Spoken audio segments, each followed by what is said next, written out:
अज्ञानतिमिरन्धस्य ज्ञानाञ्जनशलाकया चक्षुरुन्मिलितं येन तस्मै श्रीगुरवे नमः।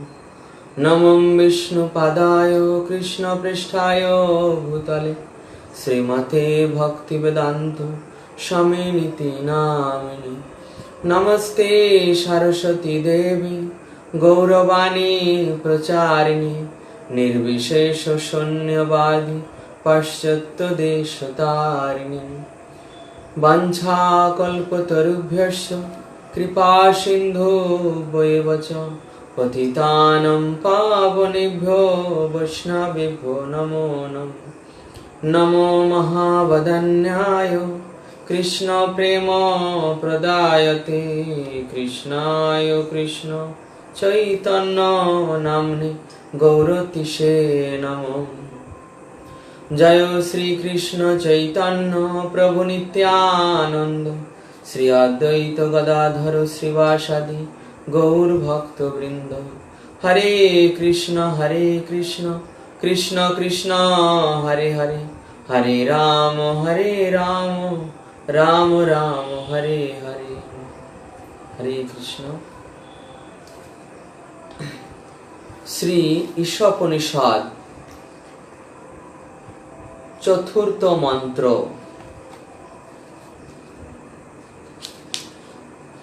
भक्ति शास्त्रे कोर्सेर जन्य धाराबाहिक भावे भूमिका आवाहन मंत्र क्रमान्वये आज আমরা চতুর্থ মন্ত্রে উপনীত হয়েছি।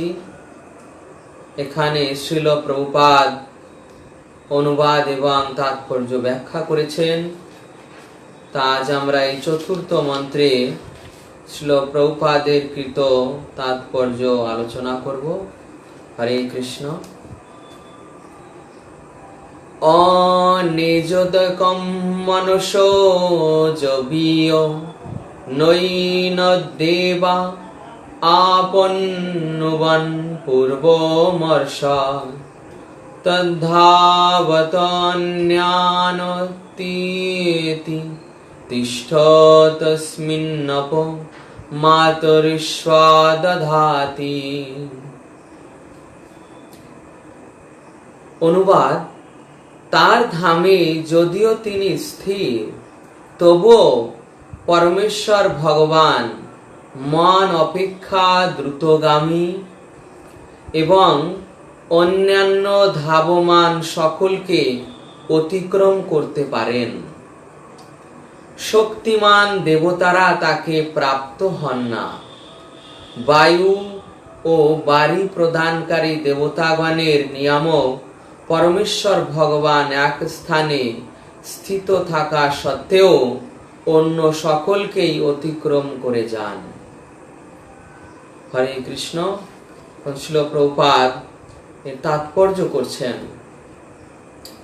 অনুবাদে বর্ণনা করা হয়েছে যে তার ধামে তিনি স্থির, তবুও পরমেশ্বর ভগবান মন অপেক্ষা দ্রুতগামী।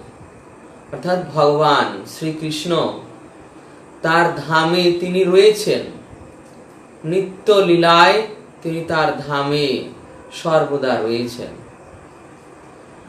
তবুও তিনি মন অপেক্ষা দ্রুতগামী। মন অপেক্ষা দ্রুতগামী। দেখুন, মনের গতি। এই জড়জগতে যন্ত্রের গতি থেকে মনের গতি অত্যন্ত প্রখর, অত্যন্ত দ্রুতগামী। মন দিয়ে আমি এখন চিন্তা করছি এখানে চিন্তা করছি যে আমি ভারতবর্ষে রয়েছি, পরক্ষণেই আমি আবার চিন্তা করছি যে আমি আমেরিকাতে চলে গিয়েছি। এই যে মনের গতিবেগ কতটা প্রখর দেখুন। এইভাবে মনের গতি যন্ত্রের গতি থেকে অত্যন্ত অধিক, কিন্তু মনের এই গতি থেকেও ভগবানের গতি অত্যন্ত অধিক। মনও যাকে ধরতে পারে না, সেই ভগবান তার ধামে যদিও তিনি রয়েছেন, তথাপি তিনি সকল ধাবমান বস্তুকে অতিক্রম করে যান, মনকেও তিনি অতিক্রম করে যান। এমনকি শক্তিমান দেবতারাও তাকে প্রাপ্ত হন না। এই জগতে জগৎ পরিচালনার জন্য যে মহা শক্তিশালী দেবতাগণ রয়েছেন, তারাও কিন্তু ভগবানকে প্রাপ্ত হতে পারেন না। মহাযোগী ঋষি যোগ সাধনা করে এখান থেকে উচ্চতর লোকে যাওয়ার হাজার গতি লাভ করেছেন, কিন্তু তথাপি তারা সেই ভগবানকে লাভ করার, ভগবানের ধামে পৌঁছানো যাওয়ার যে গতি, সেটা তারা কখনোই প্রাপ্ত হতে পারেন না। এই প্রকার মহাযোগী দেবতাদেরও দুঃসাধ্য ভগবানকে লাভ করা। বায়ু ও বাড়ি প্রদানকারী দেবতাগণের নিয়ামক পরমেশ্বর ভগবান এক স্থানে স্থিত থাকা সত্ত্বেও অন্য সকলকে অতিক্রম করে যান। ভগবান এক স্থানে স্থিত, তথাপি তিনি সর্বত্র এবং সব থেকে দ্রুতগামী। ভগবানের এটাই হচ্ছে স্থিতি, যিনি এক স্থানে থাকলেও সর্বত্র বিরাজমান, আবার সমস্ত গতিশীল বস্তু থেকে তার গতি অত্যন্ত অধিক। এই হচ্ছে ভগবানের বৈশিষ্ট্য। তাৎপর্যে শ্রীল প্রভুপাদ বলছেন, সর্বশ্রেষ্ঠ দার্শনিকরাও মনোধর্ম প্রসূত জল্পনা কল্পনার মাধ্যমে পূর্ণ পরমেশ্বর ভগবানকে জানতে পারে না। তাৎপর্যে প্রভুপাদ বলছেন যে সর্বশ্রেষ্ঠ দার্শনিকেরাও মনোধর্ম প্রসূত জল্পনা কল্পনার মাধ্যমে পূর্ণ পরমেশ্বর ভগবানকে জানতে পারেন না। দেখুন, যত বড় বড় দার্শনিকগণ রয়েছেন, মহা শক্তিশালী ঋষি মুনি, যারা মানসিক স্তরে জল্পনা কল্পনার দ্বারা জ্ঞান অর্জন করেন, তারাও ভগবানকে জানতে পারেন না। তারাও ভগবানকে জানতে পারেন না। কেননা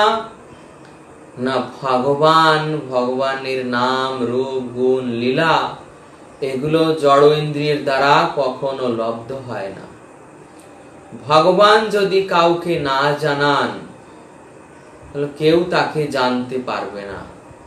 কারণ এমন শক্তি কারণেই যে ভগবানের শক্তিকে লঙ্ঘন করে তাকে কেউ জানবে। ভগবান যদি নিজেকে উন্মোচন না করেন, তাহলে এই প্রকার শক্তি কোন যোগী মুনি ঋষিদের নেই। ভগবানকে জানাতে পারেন ভগবানের ভক্ত। ভগবানকে জানাতে কে পারেন? এক স্বয়ং ভগবান আর ভগবানের ভক্ত। রূপ গোস্বামী পাদ তিনি তার ভক্তি রসামৃত সিন্ধুতে লিখছেন, অত শ্রীকৃষ্ণ নামাদি ন ভবেদ গ্রাহ্যম ইন্দ্রিয়ৈ সেবন মুখেহি জিহ্বাদৌ স্বয়মেব স্ফুরতাৎ। ভগবান শ্রীকৃষ্ণ তার নাম, গুণ, লীলা সেবন মুখেহি জিহ্বাদৌ স্বয়মেব স্ফুরতাৎ। যখন কেউ সেবনমুখ হয়, অর্থাৎ এই ভক্তি যোগকে আশ্রয় করেন, তখনই তিনি জানতে পারেন, মানে তার কাছে প্রকাশিত করেন ভগবান নিজেকে। এই হচ্ছে পদ্ধতি। যেমন ব্রহ্মার কাছে ভগবান নিজেকে প্রকাশ করেছিলেন, জ্ঞানম পরম গুহ্যম মে যদ বিজ্ঞান সমন্বিতম স্বরহস্যম তদঙ্গম চ গৃহাণ গদিতম ময়া। যে গৃহাণ গদিতম ময়া, ভগবান বলছেন যে আমার এই যে জ্ঞান বিজ্ঞান, এটা কৃপা করে তোমাকে আমি বর্ণনা করছি, তুমি এটা গ্রহণ করো, আমি এটা বর্ণনা করছি। গৃহাণ গদিতম ময়া, আমার কাছ থেকে তুমি গ্রহণ করো। এই যে ভগবান তিনি সাক্ষাৎ দিলেন, এইভাবে ব্রহ্মাজি সেই ভাগবতের জ্ঞান প্রাপ্ত হয়েছিলেন। ভক্তিযোগ, ভগবানের ধাম দর্শন, ভগবানের পরিকর্দে দর্শন, এইভাবে ভগবানের স্বরূপ তত্ত্বকে উপলব্ধি করেছিলেন। আর ঠিক এখানেও সেই কথা বলা হয়েছে যে ভগবান যদি নিজেকে না জানান তাহলে কেউ তাকে জানতে পারে না। কেননা ভগবানকে তার শক্তি যোগমায়া আবৃত করে রেখেছেন। ভগবান বলছেন মূঢ় নরাধম নাভি জানাতি লোক মাম অজম অব্যয়ম। মূঢ় নরাধম ব্যক্তিরা আমাকে জানতে পারে না, কেননা আমি আমার যোগমায়ার দ্বারা আবৃত থাকি। এই জন্য তারা আমাকে একজন সাধারণ মানুষ বলে মনে করে। দেখেছেন না, ভগবান শ্রীকৃষ্ণ যখন লীলাবিলাস করেছিলেন, কতজন তাকে ভগবান বলে চিনতে পেরেছিলেন, আর কতজন তার সঙ্গে যুদ্ধ করেছে, শত্রুতা করেছে। দেখা যায় অধিকাংশই তার সঙ্গে যুদ্ধ করেছে, বিগ্রহ করেছে, সংগ্রাম করেছে, তার প্রতি ঈর্ষা পরায়ণ হয়েছে, তাকে দেখেও বুঝতে পারেনি। কেননা ভগবান নিজেকে আবৃত করে রেখেছেন, তার শক্তি, তার স্বরূপকে কারো কাছে প্রকাশ করে, শুধুমাত্র ভক্তদের কাছেই প্রকাশ করেছেন। ব্রহ্ম সংহিতায় বলা হয়েছে মনের গতিতে গমনে সক্ষম একজন অভক্ত দার্শনিক শত শত বৎসর ভ্রমণের পরেও দেখবেন পরম তত্ত্ব তার চেয়ে বহু দূরে অবস্থান করছে। ব্রহ্ম সংহিতায় বলা হয়েছে পন্থাস্ত কোটি শত বৎসর সংপ্রগম্য বায়োরথাপি মনুষ্যমুনি পুঙ্গবানম সোপ্যস্তি যৎপ্রপাদশিম্নয় বিচিন্ত তত্ত্বে গোবিন্দমাদি পুরুষম তমহং ভজামি। বায়ুর রথে মন চালিত হয়, এটা মনের গতিতে চলছে। বায়ুর রথ মনের গতিতে চলছে, তথাপি হাজার হাজার বৎসর ধরে চললেও তারা ভগবানের ধামে পৌঁছাতে পারবে না। ভগবান সর্বদা তাদের দূরেই থাকবে। এখানেও সেই প্রপাদ একই তাৎপর্য বিশ্লেষণ করেছেন যে এই প্রকার অভক্ত দার্শনিক শত শত বৎসর ভ্রমণের পরেও দেখবেন যে পরম তত্ত্ব তার থেকে বহু দূরে অবস্থান করছে। মনের গতিতেও তারা চলে সেই ভগবানের ধামকে অন্বেষণ করতে পারবে না। আর ভগবানকে পাওয়া তো দূরের কথা। বড় বড় দেবতাগণ, শুধু আমাদের কথা নয়, বড় বড় দেবতাগণ, ব্রহ্মার মতো দেবতা, শিবের মতো দেবতা, ইন্দ্রের মতো দেবতা, এনারাও সহজে ভগবানকে দর্শন করতে পারেন না। যখন ভগবান শ্রীকৃষ্ণের আবির্ভাবের সময় এসেছিল, তখন ব্রহ্মাজি সমস্ত দেবতাদের নিয়ে ক্ষীর সমুদ্রের তীরে গিয়েছিলেন। তীরে গিয়ে সেখানে তারা কিছুই খুঁজে পাননি। ক্ষীর সমুদ্রের তীরে গিয়েছে, এই যে আকাশে যেখানে আমরা ধ্রুবলোক দর্শন করি, তার পাশেই হয়েছে শিশুমার চক্র। ওই শিশুমার চক্রেই সেখানে ভগবানের ক্ষীর সমুদ্র। সেই ক্ষীর সমুদ্রের তীরে তারা উপবিষ্ট হয়েছিলেন। ব্রহ্মাজি খুঁজে না পেয়ে সমাধিস্থ হয়েছিলেন। তখন ভগবান ক্ষীরোদকশায়ী বিষ্ণু ওই সমাধিতে, ব্রহ্মার সমাধিতে তাকে বলেছিলেন যে হে ব্রহ্মা, যে তুমি সমস্ত দেবতাদের আদেশ দাও তারা যেন এই বৃষ্ণি, ভোজ ও কুক্ষুর অন্ধক এই যদুবংশে জন্মগ্রহণ করে, সস্ত্রী আমি এই যদুবংশে বসুদেবের পুত্র রূপে আবির্ভূত হব। এই যে ভগবান দর্শন দিলেন না, তিনি ব্রহ্মার সমাধি অবস্থায় তার বাণীর দ্বারা উপদেশ দিলেন মাত্র। এইভাবে ভগবান কৃপা করে তার উপদেশ প্রদান করলেন, কিন্তু তাদের নিজেদের চেষ্টায় তারা এত বড় বড় দেবতা হয়েও ভগবানকে খুঁজে পাননি। তো এই প্রকার হচ্ছে ভগবানের শক্তি, ভগবানের ধাম, ভগবানের পরিকর, অপ্রাকৃত তত্ত্ব, যে ভগবান না জানালে কেউ তাকে জানতে পারে না। দেখুন এই জগতে কতজন লোক ভক্তি করে, কতজন লোক ভগবানকে স্বরূপ বিগ্রহ বলে মানে। ভগবান একজন ব্যক্তি, তার ধাম আছে, পরিকর আছে, তার জগৎ আছে। অধিকাংশ ব্যক্তি পরম তত্ত্বকে নিরাকার মনে করে, যে ঈশ্বরের কোনো রূপ নেই, তার কোনো ধাম আদি কোনো কিছু নেই, তার রূপ নিরাকার। তো যে নিরাকার, তার প্রতি কিভাবে ভক্তিযোগ হবে? আর ভক্তিযোগ না হলে ভগবান সেই রহস্য কখনো উন্মোচন করেন না। আর ভগবানকে সে ব্যক্তি রূপেও উপলব্ধি করতে পারে না। যখন ব্যক্তি রূপে উপলব্ধি না হবে, তখন সেবা নেই, প্রেম নেই, কোনো স্নেহ ভালোবাসা নেই। তখন ওই নির্বিশেষ, তার সঙ্গে না হয় কোনো ভাব, না হয় কোনো প্রেমের আদান প্রদান। এইভাবে তারা ভগবানকে জানতে পারে না। ঈশোপনিষদের বর্ণানুসারে পূর্ণ ব্রহ্ম শ্রী ভগবানের অপ্রাকৃত ধামকে বলা হয় কৃষ্ণলোক, যেখানে তিনি সর্বদা তার অপ্রাকৃত লীলায় নিরত থাকেন। এই যে বর্ণনায় বলছেন যে ভগবানের সেই অপ্রাকৃত ধামের নাম কি? কৃষ্ণলোক। ভগবদ গীতায় ভগবান তার এই ধামের সম্বন্ধে বলছেন, ন তদ ভাসয়তি সূর্য, ন শশাঙ্ক, ন পাবকঃ, যদ্গত্তা ন নিবর্তন্তি তদ্ধাম পরমম মম।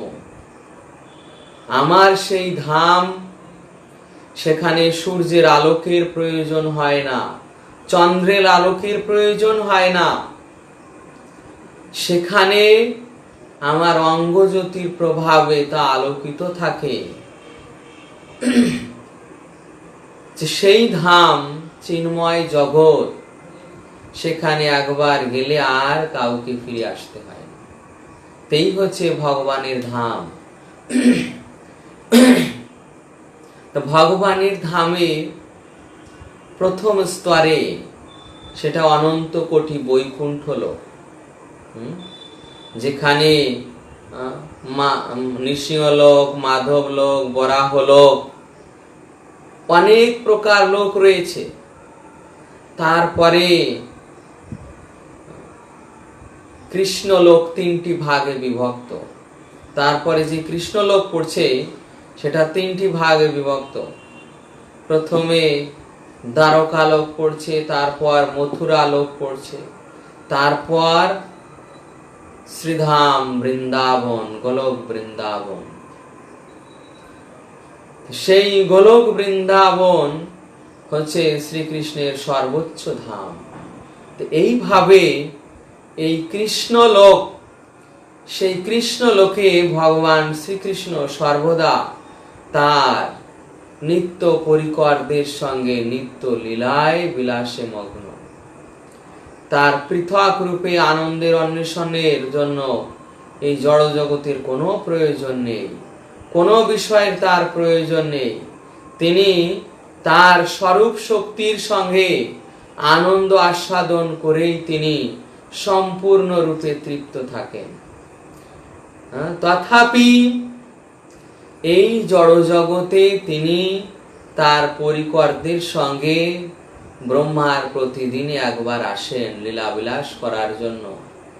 তার পরিকরদের সঙ্গে সেই লীলাবিলাসের দ্বারা তিনি এই জগতের জীবদেরকে দেখান যে তিনি কতটা ঘনিষ্ঠ হয়ে যান তার পরিকরদের সঙ্গে। শ্রীধাম সুদাম দাম বসুদাম এই সখাগণ তার কাঁধে চড়ে, তারা তাদের এটো জোটা খাওয়ায়। গোপীরা তাকে বন্ধন করে, মারার হুমকি দেয়, তথাপি তাদের অনুগত, তাদের ভক্তির বশে বশীভূত মা যশোদার দ্বারা বন্ধন স্বীকার করেছেন। মা যশোদার কাছে হার মেনে মা যশোদাকে জয়ী করেছেন। ভক্তদের এইভাবে জিতিয়ে ভগবান নিজে হেরে গিয়েছেন। তার অপ্রাকৃত লীলা বিলাস এই রস আস্বাদনের দ্বারা দেখান যে জগতের যদি কেউ এইভাবে তার প্রতি সম্পর্কে যুক্ত হয়, তাহলে তিনিও তাকে এই প্রকার সুযোগ প্রদান করবেন তার নিত্য ধামে। এই প্রকার যারা শ্রীকৃষ্ণের লীলা দর্শন করে বা লীলার শ্রবণ কীর্তন করে তার প্রতি আকৃষ্ট হয়, তারাও সেই তার নিত্য লীলায় পৌঁছানোর যোগ্য হতে পারে। তো এইভাবে ভগবান তার অচিন্ত শক্তির প্রভাবে যুগপৎ তার সৃজনী শক্তির প্রতিটি অংশে প্রকটিত হতে পারে। ভগবান তার নিত্য জগতে, সেই গোলক বৃন্দাবনে, মথুরায়, বৈকুণ্ঠ লোকে সেখানে রয়েছেন, আবার এই জগতেও লীলা বিলাস করছেন। ভগবান এই জগতেও লীলা বিলাস করছেন। এই জগতে আবার অংশরূপে ভগবানের অনেক বিস্তার রয়েছে, অনেক অবতার রয়েছে। বর্তমান সময় মন্বন্তর অবতার ভগবান বামন দেব, ভগবানের পুরুষ অবতার মহাবিষ্ণু, গর্ভদোক্ষায়ী বিষ্ণু, ক্ষীরোদোক্ষায়ী বিষ্ণু, তারপর ক্ষীরোদোক্ষায়ী বিষ্ণুর অংশ অনন্ত দেব, যিনি ব্রহ্মাণ্ডকে ধারণ করে আছেন। এইভাবে ভগবান সৃষ্টির সর্বত্র সেই ক্ষীরোদোক্ষায়ী বিষ্ণু সমস্ত জীবের পরমাত্মা রূপে সমস্ত জীবে তিনি অবস্থান করছেন। এইভাবে ভগবান সর্বত্র, তথাপি তার নিত্য ধামেও তিনি পূর্ণরূপে বিরাজমান। বিষ্ণু পুরাণে তার শক্তিকে অগ্নির উত্তাপ ও আলোকের সঙ্গে তুলনা করা হয়েছে। তো বিষ্ণু পুরাণে তার শক্তিকে, শক্তি মানে অন্তরঙ্গা বহিরঙ্গা আর তটস্থ, এই শক্তিকে অগ্নির তাপ ও আলোকের সঙ্গে তুলনা করা হয়। যেমন অগ্নির সঙ্গে কি থাকে? তাপ, আলো। যদি কোনো অগ্নিতে দেখা যাচ্ছে তাপ নেই, কোনো অগ্নিতে তাপ নেই, তাহলে সেটা অগ্নি নয়। কোনো অগ্নিতে আলো নেই, তাহলে সেটা অগ্নি নয়। এই প্রকার অগ্নি মানেই তা উত্তাপ এবং আলোক থাকবে। তা ঠিক ভগবানের সঙ্গে ভগবানের শক্তি নিত্য বিরাজমান। একটি মাত্র স্থানে অবস্থিত হয়েও অগ্নি সর্বত্র উত্তাপ ও আলোক বিকিরণ করতে সক্ষম হয়, তেমন পরমেশ্বর ভগবান তার অপ্রাকৃত ধামে অবস্থান করেও তার বিবিধ শক্তিকে সর্বত্র পরিব্যাপ্ত করতে সক্ষম।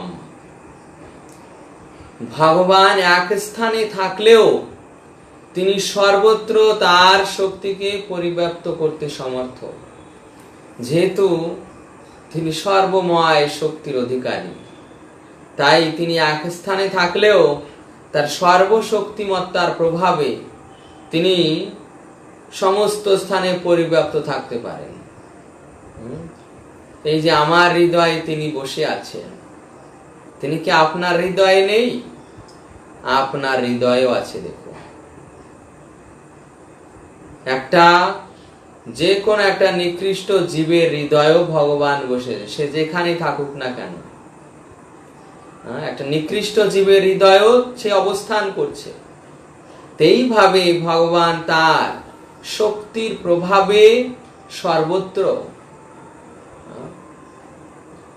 সমস্ত স্থানে তিনি রয়েছেন, আবার তার নিত্য ধামে তিনি পূর্ণরূপে বিরাজমান। এই হচ্ছে ভগবানের সর্বশক্তিমত্তা। পরমেশ্বরের শক্তি অসংখ্য হলেও তাদের তিনটি মুখ্য শ্রেণীতে বিভক্ত করা যায়: অন্তরঙ্গা, তটাস্থা, বহিরঙ্গা শক্তি। এই যে ভগবানের শক্তি অনন্ত, কিন্তু তাদেরকে আবার তিনটি ভাগে, তিনটি শ্রেণীতে বিভক্ত করা হয়েছে। এক প্রকার হচ্ছে অন্তরঙ্গা শক্তি, অর্থাৎ ভগবানের যারা স্বরূপ শক্তি তারা হচ্ছে অন্তরঙ্গা শক্তি। ভগবানের লীলা বিলাস যে শক্তি দ্বারা পরিচালিত হয়, এটা হচ্ছে অন্তরঙ্গা শক্তি। আর তটস্থ হচ্ছে জীব শক্তি। যত জীব রয়েছে জগতে, অনন্ত কোটি ব্রহ্মাণ্ডে যত জীব রয়েছে তারা হচ্ছে তটস্থ শক্তি। আর বহিরঙ্গা শক্তি যে এই জগৎকে পরিচালনা করছে, এই বহিরঙ্গা শক্তি। এইভাবে এই ত্রিবিধ শক্তির প্রত্যেকটির আবার শত শত লক্ষ লক্ষ উপবিভাগ আছে। এই যে তিনটি বলা হলো, অন্তরঙ্গা, তটস্থা, বহিরঙ্গা, এর আবার শত শত লক্ষ লক্ষ উপবিভাগ রয়েছে। এই শক্তি এখানে এখানে এই শক্তির অংশ, এই শক্তির প্রকাশ। বহিরঙ্গা শক্তি দেখো, দেবতাদের সংখ্যা কত? কোটি কোটি দেবতা। প্রপাদ ভাগবতে লিখছেন তাৎপর্যে, দেবতাদের সংখ্যা কোটি কোটি, তারা সব বহিরঙ্গা শক্তির প্রকাশ। তাহলে এইভাবে কোটি কোটি তাদের শ্রেণী বিভাগ। তারপর অন্তরঙ্গা শক্তি। দেখুন, অন্তরঙ্গা শক্তিতে কারা? ভগবানের যোগমায়া শক্তি, ভগবানের স্বরূপ শক্তি, অর্থাৎ ভগবানের যে শক্তিবর্গ রয়েছে, বৈকুণ্ঠের লক্ষ্মীগণ, অসংখ্য লক্ষ্মীগণ, তারা সব স্বরূপ শক্তি, অন্তরঙ্গা শক্তি। দ্বারকার মহিষীগণ, তারাও সে অন্তরঙ্গা শক্তি, অসংখ্য। বৃন্দাবনের গোপিকাগণ, তারাও সে অন্তরঙ্গা শক্তি। তার মধ্যে তারা হচ্ছে লাদিনী শক্তি। রাধারানী হচ্ছে স্বয়ং লাদিনী শক্তির মূর্তিমান প্রকাশ। এইভাবে এই সমস্ত তিনটি শক্তির আবার শত শত লক্ষ লক্ষ উপবিভাগ রয়েছে। প্রভুত্বকারী দেবতারা যারা প্রাকৃতিক ইন্দ্রিয়গ্রাহ্য বিষয়, যেমন বায়ু, তারপর আলোক, বৃষ্টিপাত প্রভৃতি নিয়ন্ত্রণে এবং পরিচালনায় ক্ষমতা প্রাপ্ত, তারা পরমেশ্বর ভগবানের তটস্থ শক্তির অন্তর্গত। মনুষ্য সহ সমস্ত জীবাত্মা ভগবানের তটস্থ শক্তিজাত। এই জড় জগৎ ভগবানের বহিরঙ্গা শক্তিজাত, এবং চিদাকাশ বা ভগবত ধাম তার অন্তরঙ্গা শক্তির প্রকাশ। কি বলছেন দেখো, যেই যে দেবতাগণও এখানে ব্যাখ্যা করছেন প্রভুপাদ, যে তারাও ভগবানের তটস্থ শক্তিজাত, যেহেতু তারা জীব তত্ত্ব, তাই তারাও তটস্থ শক্তিজাত। এই জড়জগৎ ভগবানের বহিরঙ্গা শক্তিজাত। এই যে মহামায়া শক্তি, এটা ভগবানের বহিরঙ্গা শক্তি। চিদাকাশ, চিন্ময় ভগবত ধাম, এটা প্রকাশিত হয়েছে তার অন্তরঙ্গা শক্তির দ্বারা। এইভাবে ভগবানের এই শক্তিত্রয় তিন প্রকার সৃষ্টি করেছেন। এইভাবে পরমেশ্বরের বিভিন্ন শক্তি সর্বত্র বিভিন্নভাবে প্রকাশিত। যদিও ভগবান এবং তার শক্তির মধ্যে কোনো পার্থক্য নেই, তবুও কারো ভ্রান্ত ধারণা করা উচিত নয় যে ভগবান নির্বিশেষ রূপে সর্বত্র বিরাজিত অথবা তার ব্যক্তি সত্তা হারিয়েছেন। মানুষ মাত্রই তার বুদ্ধিমত্তা এবং বোধ শক্তি অনুসারে কোনো সিদ্ধান্ত করতে অভ্যস্ত, কিন্তু পরমেশ্বর ভগবান আমাদের সীমিত উপলব্ধির অতীত। এই কারণে উপনিষদে আমাদের এই বলে সতর্ক করা হয়েছে যে পরমেশ্বর ভগবান হচ্ছেন অবাং মানস গোচর, অর্থাৎ বাক্যমানের অতীত। ভগবান তার বাক্যমানের অতীত, জীবের বাক্যমানের অতীত। এই জন্য শাস্ত্রে বলা হয়েছে অবাং মনোগোচর, অর্থাৎ এই প্রাকৃত ইন্দ্রিয় দিয়ে, প্রাকৃত মন দিয়ে, প্রাকৃত বাক্য দিয়ে ভগবানকে জানা যায় না, বোঝা যায় না, দর্শন করা যায় না। ভগবানকে জানতে হলে, দর্শন করতে হলে চিন্ময় ইন্দ্রিয়ের প্রয়োজন হয়। কখনো ভ্রান্ত ধারণা করা উচিত নয় যে ভগবান নির্বিশেষ রূপেই সর্বত্র বিরাজিত অথবা তার ব্যক্তিগত সত্তা হারিয়েছেন।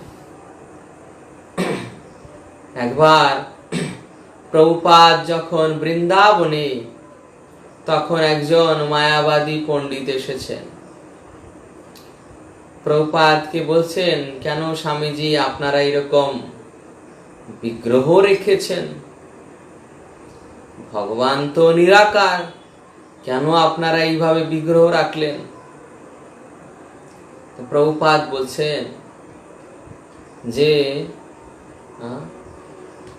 এই যে শাস্ত্রে রয়েছে সর্বম খলিদম ব্রহ্ম, সবকিছুই ব্রহ্ম,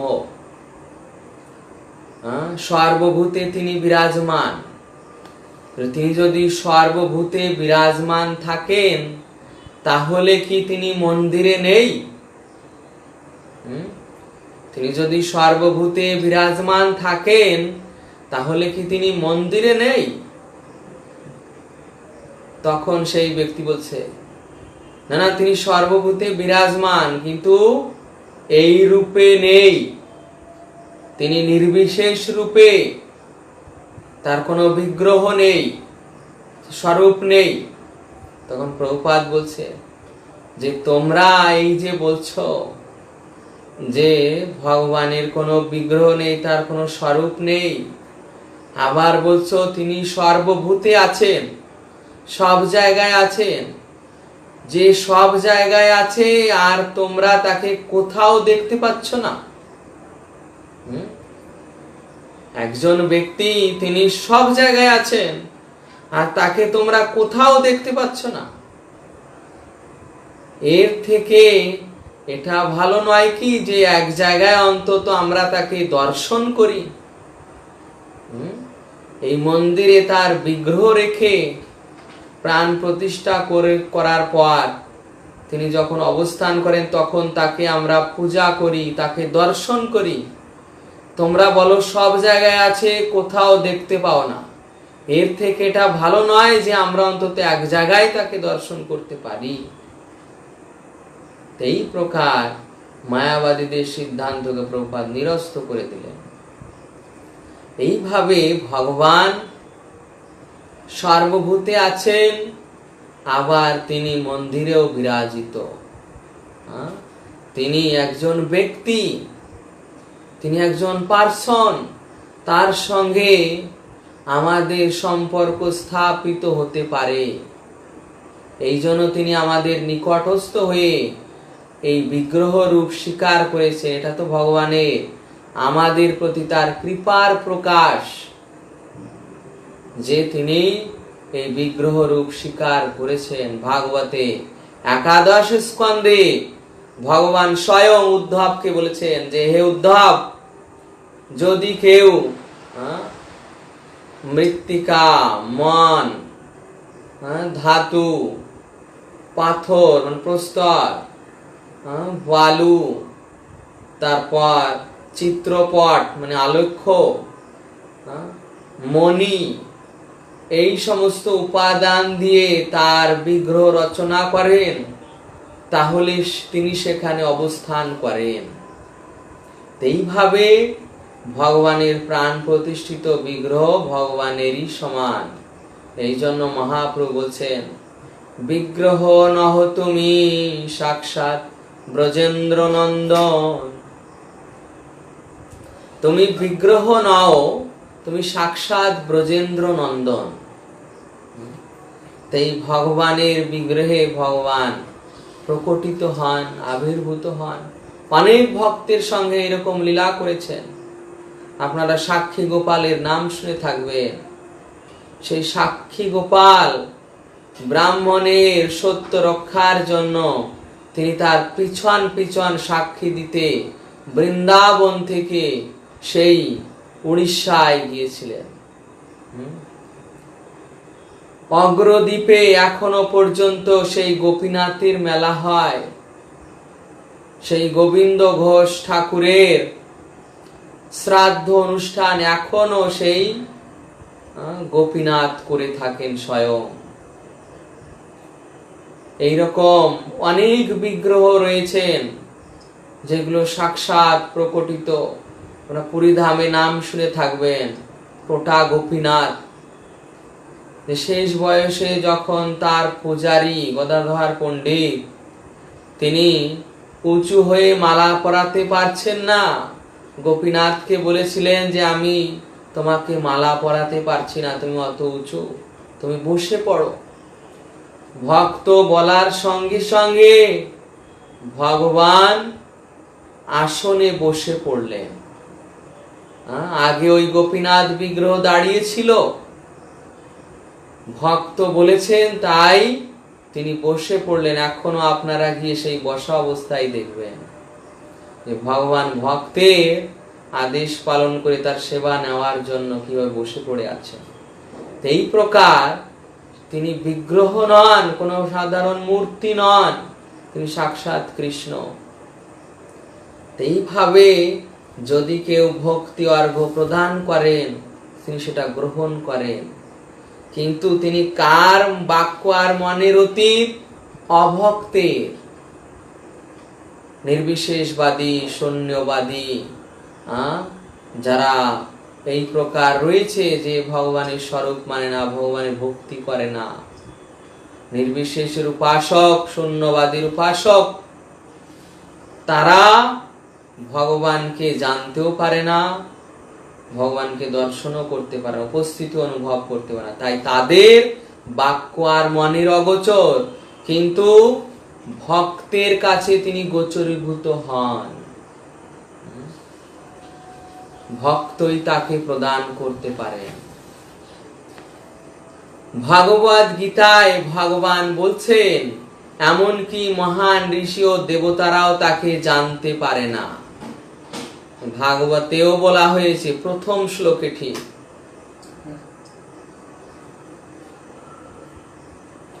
জন্মাদস্য যত অন্বয়াদিতরত চার্থেশ বিজ্ঞস্বরা তেনে ব্রহ্মহৃদা জয়াদি কবয়ে মুহ্যন্তি অৎসুরয় তেজো বারি মৃদম যথা বিনিময় যত্র ত্রিসর্গো মৃষা। তেজো বারি মৃদাম যথা বিনিময়।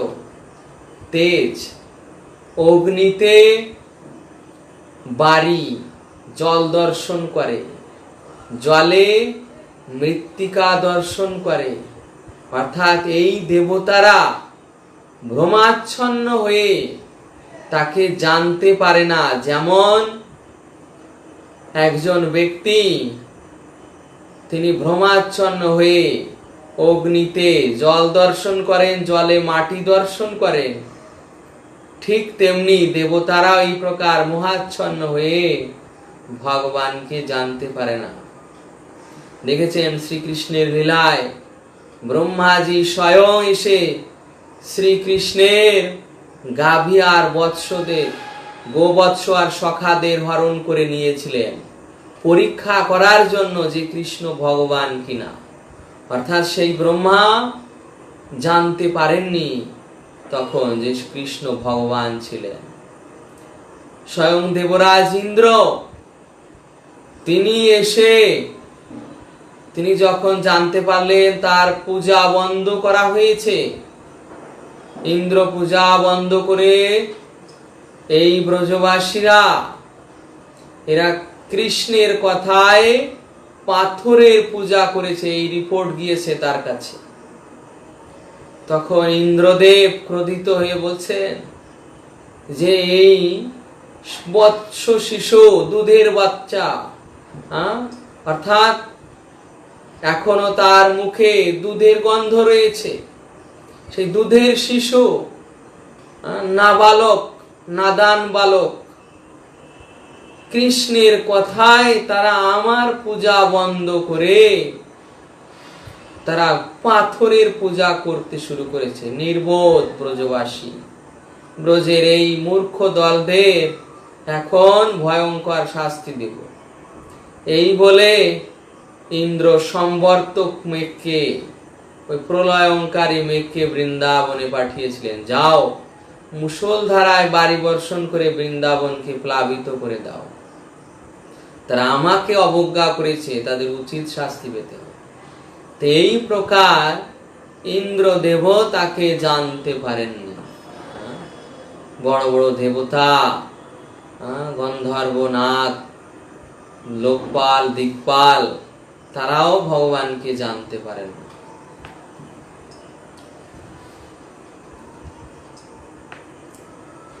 এই চতুর্থ মন্ত্রে স্পষ্ট ভাবে ইঙ্গিত করা হয়েছে যে পরম তত্ত্ব হচ্ছেন অন্তিকে পরম ব্যক্তি, তা না হলে তার ব্যক্তি সত্তার সবিশেষ রূপের সমর্থনে নানাবিধ লক্ষণ উল্লেখের কোনো প্রয়োজন ছিল না। দুর্বাসা মুনি তিনি এসে দেখছেন যে কৃষ্ণ ধুলায় গড়াগড়ি দিচ্ছে, অথচ দেবতারা অন্যান্য লোকে বলছেন যে এই ভগবান পরাৎপর বস্তু। এটা গর্গ সংহিতা উল্লেখ রয়েছে। দুর্বাসা মুনি চিন্তা করছেন, যাকে পরাৎপর বস্তু বলা হচ্ছে সে এই ধুলা বালিতে নগ্ন শরীরে এইভাবে গড়াগড়ি দিচ্ছে, সে কি করে ভগবান হবে, সে কি করে পরাৎপর বস্তু হবে? তার যখন এই প্রকার অবিশ্বাস হলো, তিনি কৃষ্ণের কাছে এসে দেখছেন ওই ধুলায় গড়াগড়ি দিচ্ছে। তখন কৃষ্ণ তার হৃদয়ের ভাব বুঝতে পেরেছেন, তখন তাকে তিনি নাসিকার মাধ্যমে টেনে নিয়েছেন, ভিতরে টেনে নিয়ে ছেড়ে দিয়েছেন, নিঃশ্বাসের সঙ্গে টেনে নিয়ে ছেড়ে দিয়েছেন ভিতরে।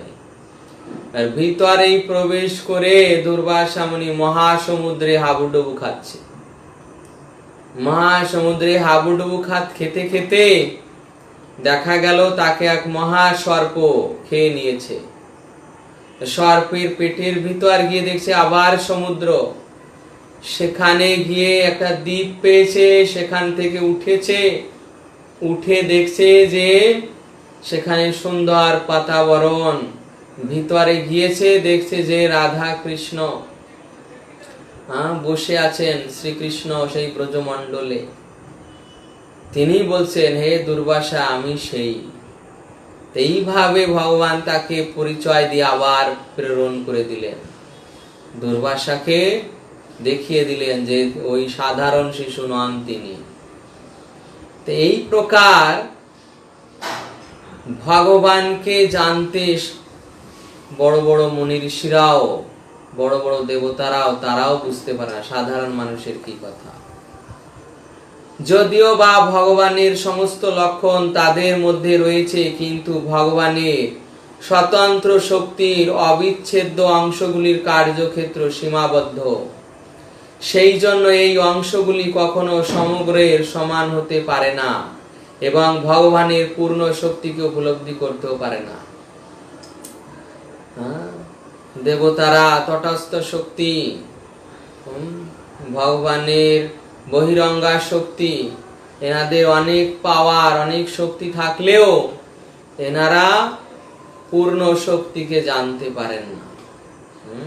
কেননা শাস্ত্রে বলা হয়েছে যে যদি কোনো স্ফুলিঙ্গ, অগ্নিস্ফুলিঙ্গ থেকে স্ফুলিঙ্গ বের হয়ে যায়, তাহলে সেটা আর যেহেতু মূল স্ফুলিঙ্গের সঙ্গে যুক্ত নয়, তাই তার ওই প্রকার আর শক্তি নেই।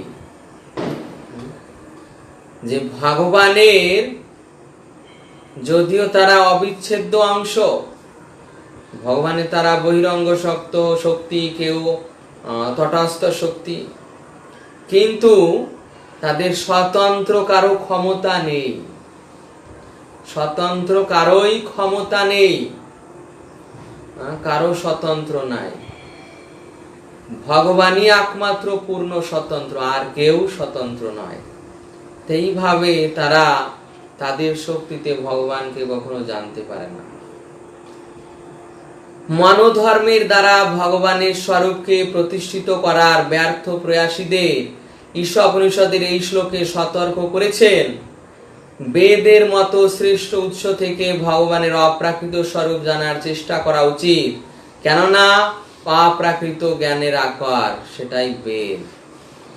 তাই শাস্ত্রে বলা হয়েছে যে এই বৈদিক জ্ঞান লাভ করার জন্য বেদের আশ্রয় নিতে হবে, তাহলেই তিনি এই অপ্রাকৃত তত্ত্ব জানতে পারবেন। পরম পূর্ণের প্রতিটি অংশ তার বিশেষ শক্তি অনুসারে নির্ধারিত কাজ করতে আদিষ্ট, কিন্তু সেই অংশ যখন তার কর্তব্য বিস্মৃত হয়, তখন সে মায়ার বশীভূত হয় বলে বিবেচিত হয়। অর্থাৎ জীবেরা তার তটস্থ শক্তিজাত, কিন্তু যখনই ওই অগ্নি স্ফুলিঙ্গ থেকে স্ফুলিঙ্গের ন্যায় বের হয়ে আলাদা হয়ে যাচ্ছে, তখন আর তার কোনো শক্তি থাকে না। এই প্রকার জীব যখন ভগবানের থেকে আলাদা হয়ে যাচ্ছে, মানে ভগবানের ভক্তি করছে না, তার স্বরূপের সেবা করছে না, ভগবানের সঙ্গে যুক্ত নেই, তখন সে ভগবানের মায়া শক্তির দ্বারা দণ্ডিত হন। ভগবানের দ্বারা পূর্ব নির্ধারিত রঙ্গমঞ্চে অভিনয় করার ব্যাপারে সতর্ক হওয়ার জন্য এভাবেই শুরু থেকে ঈশোপনিষদ আমাদেরকে সাবধান করে দিয়েছেন। তার অর্থ এই নয় যে স্বতন্ত্র আত্মার তার নিজস্ব কোনো উদ্যম থাকবে না, তবে ভগবান যেমন পূর্ণ স্বতন্ত্র, অন্য কোন জীবের এই পূর্ণ স্বতন্ত্রতা নেই। তাদের কি রয়েছে? যেহেতু ভগবানের গুণ অনুপরিমাণে রয়েছে, তাই ওই ভগবানের পূর্ণ স্বতন্ত্র শক্তির ক্ষুদ্র অংশ তাদের মধ্যে রয়েছে। অর্থাৎ তারা জীবেরা বহিরঙ্গ শক্তিজাত যারা জীব রয়েছে, বহিরঙ্গা শক্তি অর্থাৎ যত জীব রয়েছে, জীব বহিরঙ্গা শক্তিজাত নয়, জীব অন্তরঙ্গা শক্তিজাত। এই যত অন্তরঙ্গা শক্তিজাত জীব রয়েছে, তারা যদি ভগবানের থেকে বিমুখ হয়, অর্থাৎ ভগবানের ভক্ত না হয়, তাহলে তারা সেই ভগবানেরই মায়া শক্তির দ্বারা দণ্ডিত হন। মায়া শক্তি তাদের আশ্রয় দেন, অর্থাৎ আশ্রয় দিয়ে ত্রিতাপ দুঃখে জর্জরিত করে। এটা দণ্ডদানের পদ্ধতি। তারা কখনো স্বতন্ত্র নয়। একমাত্র শাস্ত্রে বলা হয়েছে যারা কৃষ্ণের অধীন তারাই একমাত্র স্বতন্ত্র হতে পারেন। কিভাবে? না, কৃষ্ণের অধীন হওয়াই হচ্ছে স্বতন্ত্র। জীব তখনই স্বতন্ত্র হতে পারে যখন সে কৃষ্ণের অধীন, অন্যথায় জীব ওই মায়ার অধীন থেকে কখনো স্বতন্ত্র হতে পারে না। কেননা মায়া হচ্ছে সেই কৃষ্ণেরই বহিরঙ্গা শক্তি। এইভাবে ভগবানের শক্তি, ভগবানের এই মায়া শক্তি বদ্ধ জীবদের চেতনাকে হরণ করে নেন এবং তাদেরকে এই মায়ার জগতে বিভ্রান্ত করান। কৃষ্ণ ভুলি যেই জীব অনাদি বহির্মুখ, অতএব মায়া তারে দেয় সংসার আদি দুঃখ। কৃষ্ণ ভুলি যেই জীব ভোগবাঞ্ছা করে, নিকটস্থ মায়া তারে জাপটিয়া ধরে। এইভাবে কৃষ্ণকে ভুলে যারা ভোগবাঞ্ছা করে, তাদের প্রকৃত চেতনাকে অপহরণ করে মায়া তাদের দণ্ডস্বরূপ এই ত্রিতাপ দুঃখে জর্জরিত করে।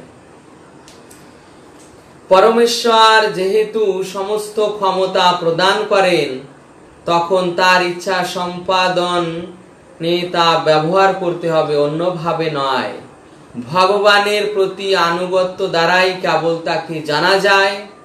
প্রকৃত জ্ঞান হচ্ছে তার স্বরূপকে জানা, তার শক্তিগুলিকে জানা, তার ইচ্ছা অনুসারে এই শক্তিগুলি কিভাবে কাজ করে তা জানা। তো এইভাবে প্রকৃত জ্ঞান কি বলা হয়েছে এখানে? প্রকৃত জ্ঞান ওই নির্বিশেষবাদী ব্রহ্মবাদী জ্ঞান নয়। ওই নির্বিশেষবাদী ব্রহ্মবাদী জ্ঞান এগুলো প্রকৃত জ্ঞান নয়। প্রকৃত জ্ঞান হচ্ছে বিজ্ঞান। প্রকৃত জ্ঞান বলতে ভাগবতে ভগবান বিজ্ঞানকে বুঝিয়েছেন, আর সেটা লাভ হয় একমাত্র ভক্তি যোগের দ্বারা। বিশ্বনাথ চক্রবর্তী ঠাকুর তিনি বলেছেন যে এই শাস্ত্রের জ্ঞান সাধারণ আস্তিকদেরও হতে পারে। শাস্ত্রের জ্ঞান, নির্বিশেষবাদী ব্রহ্ম জ্ঞান, এটা সাধারণ আস্তিকদেরও হতে পারে, কিন্তু ভগবানকে জানার যে জ্ঞান সেটাকে বলা হয় বিজ্ঞান। ভগবানের স্বরূপকে জানা, ভগবানের দর্শন লাভ করা, ভগবানের ধাম দর্শন, পরিকর দর্শন, ভগবানের চিন্ময় অস্তিত্ব ঠিক ঠিক উপলব্ধি, এগুলো হয় বিজ্ঞানের প্রভাবে, এবং বিজ্ঞানটা হয় ভক্তি যোগের প্রভাবে। এইভাবে ভগবানকে জানতে তারাই পারেন যারা তার ভক্ত, যারা ভক্তি যোগে যুক্ত, তার কাছেই ভগবান নিজেকে প্রকাশ করেন, আর কারো কাছে ভগবান প্রকাশ করেন না। আর কেবল লোকে ওই ব্রহ্ম জ্যোতি দেখতে পায়, যেটা এই ঈশোপনিষদেই আপনারা পাবেন, দেখবেন সম্ভবত 15 কি 16 নম্বর শ্লোকে রয়েছে।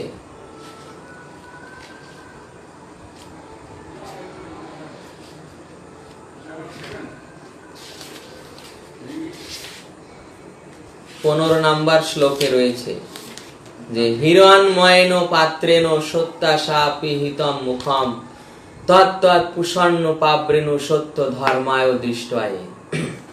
যে হে ভগবান, হে সর্বজীব পালক, আপনার উজ্জ্বল জ্যোতির দ্বারা আপনার প্রকৃত মুখারবিন্দ আচ্ছাদিত, কৃপা করে সেই আচ্ছাদন দূর করুন এবং আপনার শুদ্ধ ভক্তের নিকট নিজেকে প্রদর্শন করুন। দেখেছেন, এই মন্ত্রেই প্রমাণ দেওয়া হয়েছে যে আপনার প্রকৃত স্বরূপ ব্রহ্ম জ্যোতির দ্বারা আচ্ছাদিত।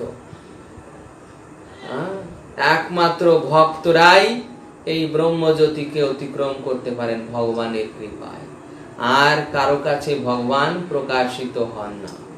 আর সকলের কাছে ভগবান ওই ব্রহ্ম জাতির দ্বারাই আবৃত থাকেন। তাই তারা এই জগৎ জুড়ে এই প্রকার নির্বিশেষবাদকে উপস্থাপন করেছে যে তার কোনো রূপ নেই, সে নিরাকার। আসলে তারা তাকে জানতেই পারছে না। কি করে জানবে? ভক্ত না হলে তো তাকে জানা যায় না। তারা ভক্ত নয়, এই জন্য কোনো জীবনেও তারা জানতে পারবে না। ভক্ত না হলে, ভগবত ভক্তের আশ্রিত না হলে তারা কখনো কোনো জন্মে ভগবানকে জানতে পারবে না। এই জন্য ভগবত গীতায় বলা হয়েছে মনুষ্যানাম সহস্রেষু কশ্চিৎ, মনুষ্যানাম সহস্র কশ্চিৎ বেত্তি তত্ত্বত, অর্থাৎ হাজার হাজার হাজার হাজার মানুষের মধ্যে কদাচিৎ একজন তাকে তত্ত্বত জানতে পারেন,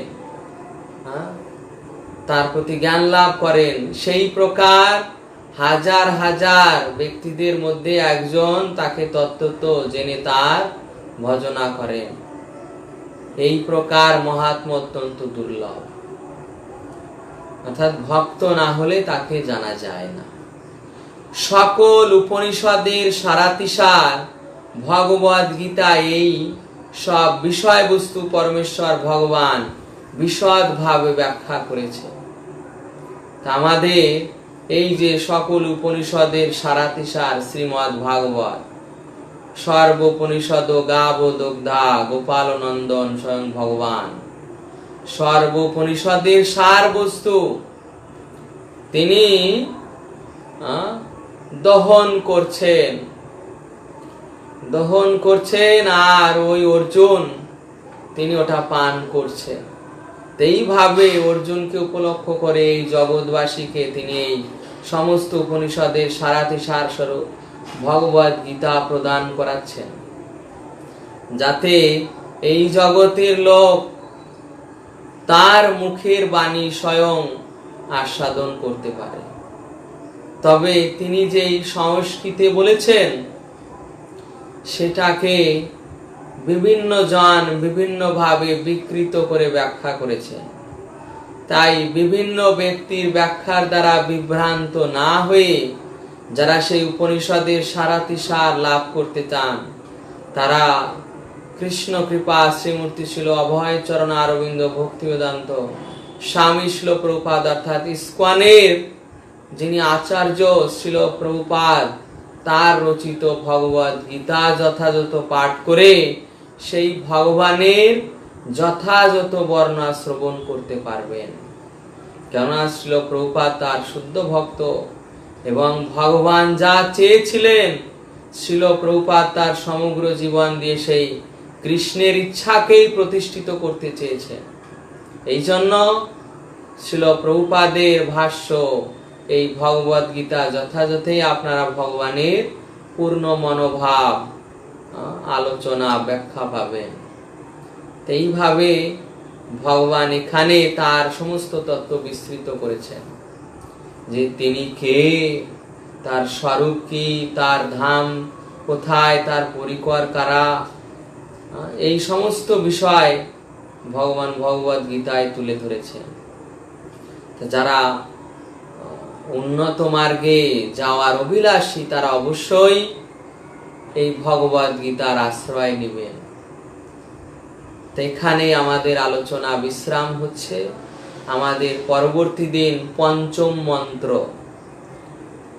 আলোচনা হবে। সকলকে এখন আমি হোয়াটসঅ্যাপ গ্রুপে আইডি এবং পাসওয়ার্ড সেটা সেন্ড করব। আপনারা যদি প্রশ্ন থাকে কারো, আপনারা জুমে আসতে পারেন। হরে কৃষ্ণ।